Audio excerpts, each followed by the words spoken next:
जय हिंद प्यारे बच्चों, सुप्रभात सभी को। प्यारे बच्चों, बीएड सेमेस्टर जो एग्ज़ाम हैं वो काफ़ी नज़दीक आ चुके हैं। इसको ध्यान में रखते हुए हमने निर्णय लिया कि आप लोगों के लिए कुछ गेस क्वेश्चन या संभावित जो परीक्षा में आने वाले क्वेश्चन हैं उसको आप लोगों के सामने रखा जाए, जिसके आधार पे आप अपनी अच्छे तरीके से तैयारी कर सकें और एक अच्छा स्कोर अर्जित कर सकें। तो इसके लिए बीएड प्रथम सेमेस्टर में जो तृतीय पेपर है आप लोगों का, शिक्षा में क्रियात्मक अनुसंधान, तो उसके अंतर्गत कुछ जो प्रश्न पूछे जा सकते हैं संभावनाओं के तर्ज पर हमने प्रश्न रखा हुआ है।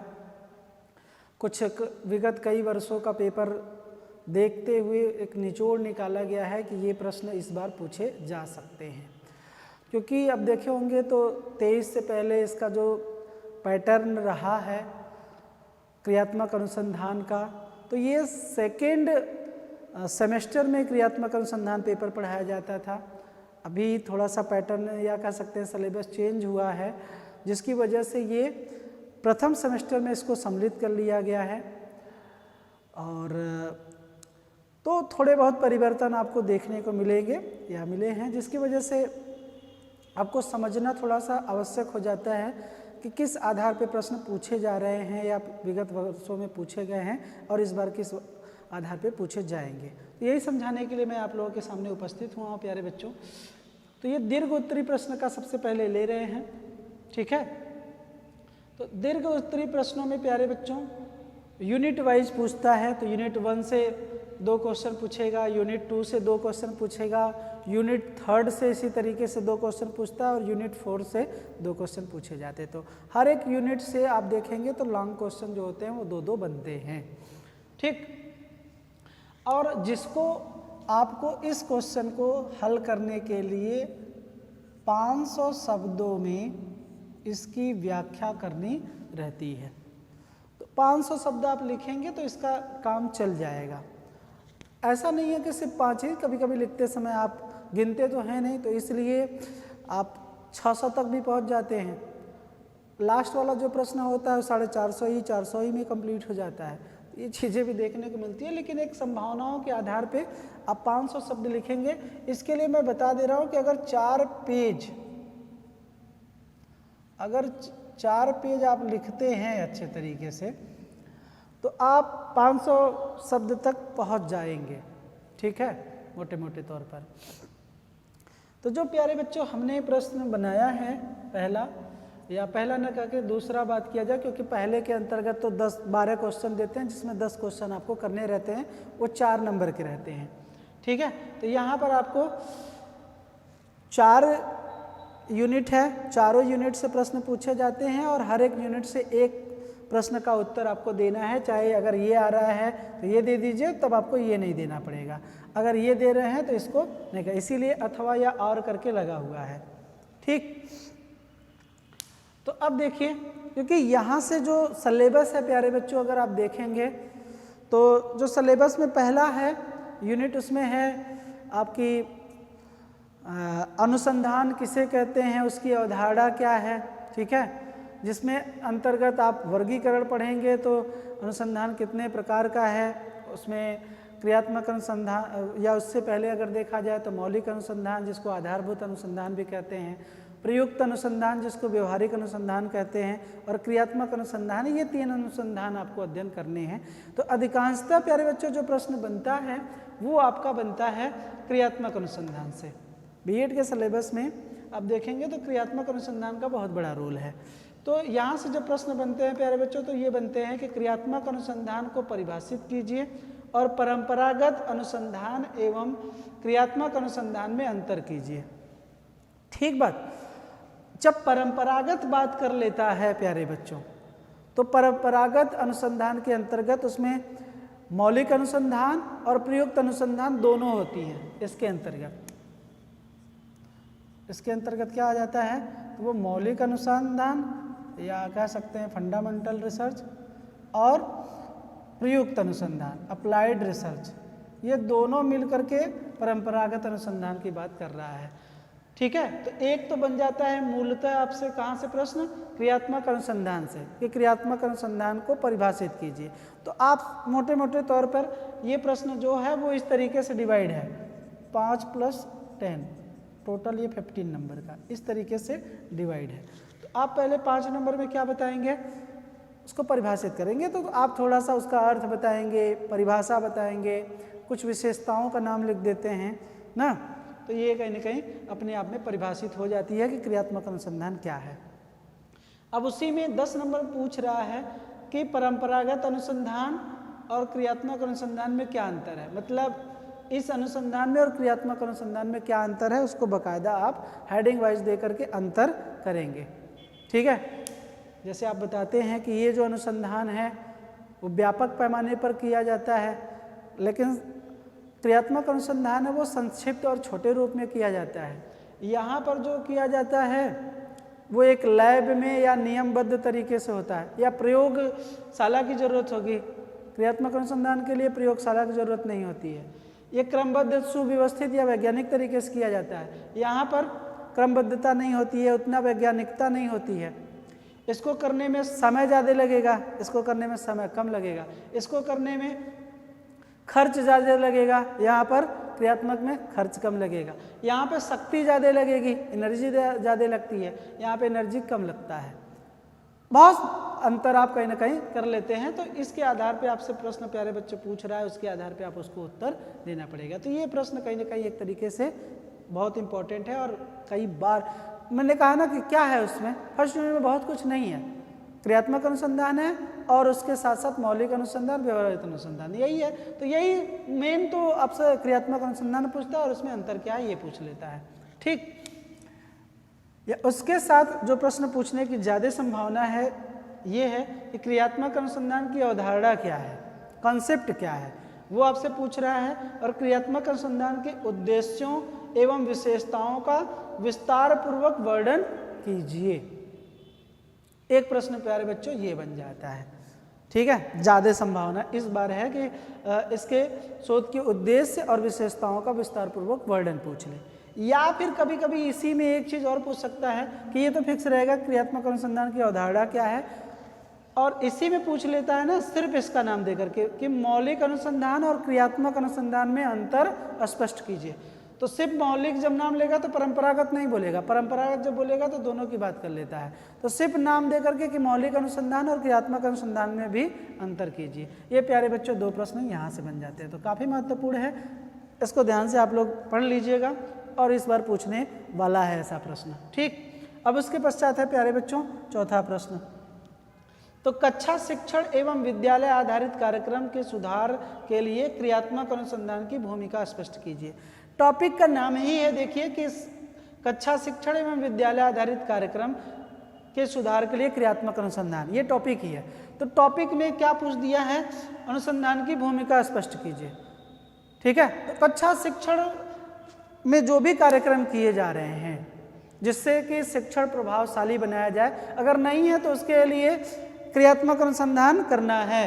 तो क्रियात्मक अनुसंधान की क्या भूमिका है वही स्पष्ट करनी है। ठीक है, तो एक प्रश्न यहाँ से पूछे जाते हैं, या फिर इसी में जो दूसरा यूनिट है उसमें प्रश्न पूछा जाता है कि विद्यालय में क्रियात्मक अनुसंधान की समस्याओं के स्रोत का वर्णन कीजिए। अब देखेंगे तो यहीं से टॉपिक है, लेकिन इसमें पूछ लिया गया है विद्यालय, क्योंकि सिर्फ कक्षा शिक्षण ने इसे विद्यालय आधारित पूछ दिया है। तो विद्यालय में क्रियात्मक अनुसंधान की समस्याओं के स्रोतों का वर्णन कीजिए। तो बहुत सारे ऐसे स्रोत होते हैं जहाँ पर क्रियात्मक अनुसंधान की जाती है, जिसमें अगर बात किया जाए तो शिक्षण से संबंधित समस्याओं को लेकर के हम समाधान करते हैं, शिक्षक से लेकर के संबंधित जो समस्याएं रहती हैं समाधान करते हैं, विद्यालय से संबंधित, संगठन से संबंधित जो समस्याएं होती हैं उसको, छात्रों से संबंधित लेकर के जो समस्याएं होती हैं, संस्थागत परिवेश से संबंधित जो समस्याएं होती हैं, या फिर अधिगम से संबंधित जो समस्याएं होती हैं, या फिर विद्यालय सह क्रियाएं संबंधित जो समस्याएं होती हैं उनको लेकर के। तो ये सब स्रोत हैं जिसका आपको क्या करना है, कोई सी एक स्रोत का लेकर के आपको क्या करना है, वर्णन करना है प्यारे बच्चों। ठीक है, तो ये प्रश्न भी लगभग यहाँ से प्रश्न पूछे गए हैं, तो पूछेगा, आप लोग इसको भी नोट कर लें प्यारे बच्चों। सेकेंड यूनिट में ये प्रश्न आपसे पूछना ही पूछना है, तो इसको नोट कर लीजिए। फिर हम लोग आएंगे थर्ड यूनिट और फोर्थ यूनिट की बात करेंगे, ठीक है। अब प्यारे बच्चों देखिए, आपका जो है ये तीसरा यूनिट है। तीसरे यूनिट से भी 2 क्वेश्चन पूछते हैं और दोनों क्वेश्चन में से एक आपको करने रहते हैं। तो तीसरे यूनिट में छठा और सातवां है। अब देखिए यहाँ पर जो प्रश्न पूछे जाने की जो संभावना है प्यारे बच्चों, वो है क्रियात्मक परिकल्पनाओं के परीक्षण हेतु एक उपयुक्त अभिकल्प का निर्माण कीजिए, ठीक है। अब क्रियात्मक परिकल्पना के परीक्षण हेतु मतलब परिकल्पना अच्छी है। पहले तो परिकल्पना क्या होती है, किसी भी समस्या का एक संभावित उत्तर होता है। अब उस उत्तर अच्छा है कि खराब है, इसका टेस्टिंग करने के लिए क्या किया जा रहा है, अभिकल्प मतलब डिजाइन इसको बोलते हैं। तो एक डिजाइन का निर्माण करना है, ठीक है। तो सबसे पहले इसमें क्या करेंगे, आप एक समस्या लेंगे और समस्या का निर्धारण करने के लिए हाइपोथेसिस बनाएंगे और हाइपोथेसिस का एक डिजाइन या खाका बना करके आप बताएंगे। आप लोगों को बताया गया था कि किस तरीके से आपको बनाना है। तो जैसे कक्षा 8 के बच्चे हैं, उनकी वर्तनी संबंधी समस्या है, उसका आप अध्ययन कर रहे हैं, तो पहले कैसे सुधार सकते हैं उसके लिए हाइपोथेसिस बनाएंगे। फिर उनका टेस्टिंग करने के लिए क्या करेंगे, अभिकल्प का निर्माण करेंगे, डिजाइन करना। यही है प्यारे बच्चों। और ये आप देखिएगा कि हमेशा ये प्रश्न पूछा जाता है, बहुत महत्वपूर्ण है, यहाँ से ये ध्यान रखिएगा, ठीक। अब उसके पश्चात प्यारे बच्चों इसी में पूछ लेता है क्रियात्मक अनुसंधान की प्रणाली का वर्णन कीजिए। प्रणाली का मतलब यहाँ विकल्प की डिजाइन से है, सिस्टम से है, कैसे सिस्टम है इसका चलता है। तो एक क्योंकि थोड़ी बहुत तो वैज्ञानिकता क्रियात्मक अनुसंधान में होनी चाहिए, इसीलिए सिस्टम के अकॉर्डिंग चलते हैं, ठीक है। तो उसका कैसा बनेगा अभिकल्प या डिजाइन कैसे बनेगा, ये भी आपको यहाँ पर बताना है। तो उसमें आप देखिएगा, सबसे पहले आप अगर देखा जाए इसका अगर विस्तार कर रहे हैं आप लोग, तो सबसे पहले क्रियात्मक अनुसंधान एक समस्या लेते हैं, फिर परिचय देते हैं, फिर समस्या संबंधित जो तथ्य आते हैं उनको परिभाषित करते हैं, समस्या की पहचान करते हैं, समस्या का कारण करते हैं, उसके बाद हाइपोथेसिस बनाते हैं और प्रश्नावली के आधार पे डाटा कलेक्शन करेंगे। ये बहुत सारी बातें कहीं ना कहीं इसी में लिखते हैं, ठीक है। तो उसका पूरा वर्णन करना है, कौन कौन से जो तत्व आएंगे प्रारूप के अंतर्गत, उसका पूरा का पूरा विस्तार आपको इसी में देना है, ठीक है प्यारे बच्चों। तो ये काफ़ी प्रश्न यहाँ से पूछे जाते हैं। कभी कभी संभावना होती है कि अगर यहाँ से प्रश्न या यहाँ से प्रश्न नहीं बनता है, या ये तो बनना तय है, अगर यहाँ से नहीं बनता है तो पूछ लेता है प्यारे बच्चों कि हाइपोथेसिस किसे कहते हैं, परिकल्पना किसे कहते हैं, इसका क्षेत्र क्या है और इसकी विशेषताएं क्या है, ये बताइए। तो परिकल्पना भी आप पढ़ लीजिएगा, क्योंकि परिकल्पना से भी प्रश्न बन जाते हैं कभी कभी, ठीक है, या अभिकल्प से। तो ये 2 बातें आप यहाँ से समझ लीजिए, अभिकल्प समझ लीजिएगा और परिकल्पना। और 60 क्वेश्चन में यहाँ समस्या क्या है ये भी प्रश्न बन जाता है, समस्या से क्या आशय है, ठीक बात। समझ में आया क्या क्या प्रश्न बनेगा, ये बनेगा, ये बनेगा, और नहीं ये दोनों बनता है, या ये तो बनेगा ही, अगर ये नहीं बनता है तो परिकल्पना से क्या आशय है, वहाँ से प्रश्न बन जाता है लांगे। अब उसके पश्चात आते हैं प्यारे बच्चों आपके चौथे यूनिट में। तो चौथे यूनिट में कैसे प्रश्न पूछे जाते हैं इस पर चर्चा करते हैं और देखते हैं कि चौथे यूनिट के अंतर्गत क्या क्या प्रश्न बनते हैं, ठीक। तो जो चौथा यूनिट है प्यारे बच्चों, विद्यालयी समस्या के समाधान हेतु एक क्रियात्मक अनुसंधान की योजना का निर्माण करना है, ठीक है। तो योजना का निर्माण आप सबको करना है। तो पहले एक समस्या लीजिए और एक समस्या लेकर के पूरी समस्या का समाधान आपको करना है। वो 10 पॉइंट होते हैं, 10 पॉइंट के अंतर्गत आप पूरा का पूरा समाधान करते हैं, ठीक है। जिसमें पहले समस्या हो गया, फिर उसके बाद उस समस्या से पहले भी आप पहले लिखते हैं, अपना इंट्रो देते हैं। इंट्रो देने के पश्चात आप क्या करते हैं, समस्या लिखते हैं। समस्या लिखने के पश्चात आप एक प्रस्तावना देते हैं। प्रस्तावना देने के पश्चात उद्देश्य लिखते हैं, ठीक है, परिभाषीकरण आता है और उसके पश्चात हाइपोथेसिस बनाते हैं। फिर आप उसका एक हाइपोथेसिस के आधार पे कारण ढूंढते हैं ना, और उसका लक्ष्य निर्धारित करते हैं। लक्ष्य निर्धारित करने के बाद समस्या का समाधान करते हैं। ये बहुत सारी बातें पॉइंट में आपको करना पड़ेगा, मतलब पूरी की पूरी योजना आपको बनानी पड़ेगी। यहाँ पर समस्या का समाधान आपको पूरा का पूरा यहाँ पर करना पड़ेगा, ठीक है। अब प्यारे बच्चों लास्ट में पूछ देता है क्रियात्मक शोध परियोजना प्रारूप के प्रमुख पदों की व्याख्या कीजिए, या कोई भी पद दे देगा और कहेगा 2-3 पदों की व्याख्या कीजिए। जैसे उसमें कहेगा कि समस्या का क्षेत्र क्या है बताइए, ठीक है, उद्देश्य क्या है उसी का विस्तार कीजिए। तो 2 पद जो भी आएंगे उसका आपको, या परिकल्पना या उपकल्पना क्या है उसी को विस्तार पूर्वक व्याख्या कीजिए। तो आपसे क्या पूछ रहा है कि नहीं, प्रमुख पदों की व्याख्या कीजिए, ठीक है। तो जो क्रियात्मक शोध परियोजना के प्रारूप के अंतर्गत जो प्रमुख तत्व आते हैं उनको क्या करना है, आपको करना है। ठीक है, या फिर यहाँ से एक प्रश्न और बन जाता है प्यारे बच्चों, लगभग इसी से मिलता जुलता है। पूछ लेता है क्रियात्मक अनुसंधान वो अन्य अनुसंधान से किस प्रकार भिन्न है, वो एक उदाहरण के द्वारा प्रस्तुत कीजिए। तो जब आप उदाहरण लेंगे तो इसका मतलब समस्या लेंगे, यही योजना बनाएंगे, या फिर ये कह सकते हैं समस्या लेंगे, समस्या का समाधान करेंगे, तभी आप बताएंगे ना कि किस तरीके से वो भिन्न है। तो ये भी प्रश्न आपसे पूछ लिया जाता है प्यारे बच्चों।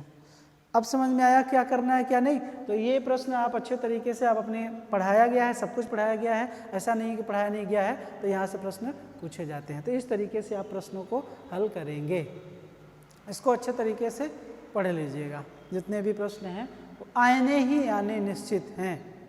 आपको जो साइड क्वेश्चन था वो भी बता दिया कि अगर ये नहीं आता है तो ये आ सकता है, लेकिन नहीं तो बाकी ये आपको 9-10 क्वेश्चन आपको बता ही दिए, 9 तक बताए हैं। तो आप यहाँ से आपको कितने क्वेश्चन करने हैं, मुख्यतः 4 क्वेश्चन को आपको उत्तर देना है प्यारे बच्चों। जो सबसे महत्वपूर्ण बात है वो ये है कि आप जब भी प्रश्न का उत्तर दें तो टाइम का बेटा ध्यान रखना कि इसी टाइम में हमको एक लॉन्ग क्वेश्चन करना है, तब तो क्वेश्चन आपके छूटेंगे नहीं। अगर टाइम का एडजस्टमेंट सही ढंग से नहीं है तो आपके क्वेश्चन छूटने ही छूटने हैं, क्योंकि हर एक में कहीं ना कहीं योजनाएं बनानी है, विकल्प बनाना है, वो सारी चीज़ें हैं, तो कहीं ना कहीं समय जाता है। तो इसलिए आप ध्यान रखिएगा कि टाइम मैनेजमेंट आपके पास बहुत अच्छा होना चाहिए, ठीक है। तो जितने भी क्रियात्मक अनुसंधान है भाई विद्यालय से संबंधित या तो समस्या का समाधान करने के आएगा, या तो फिर कक्षा से संबंधित समस्या समाधान करने के लिए आएगा, क्योंकि क्रियात्मक अनुसंधान जो होता है वो विद्यालय से संबंधित समस्याओं पर अध्ययन करता है, ठीक है। तो यहाँ से नोट कर लीजिए प्यारे बच्चों, ये भी आपको काफ़ी परीक्षा में हेल्पफुल होगा, ठीक।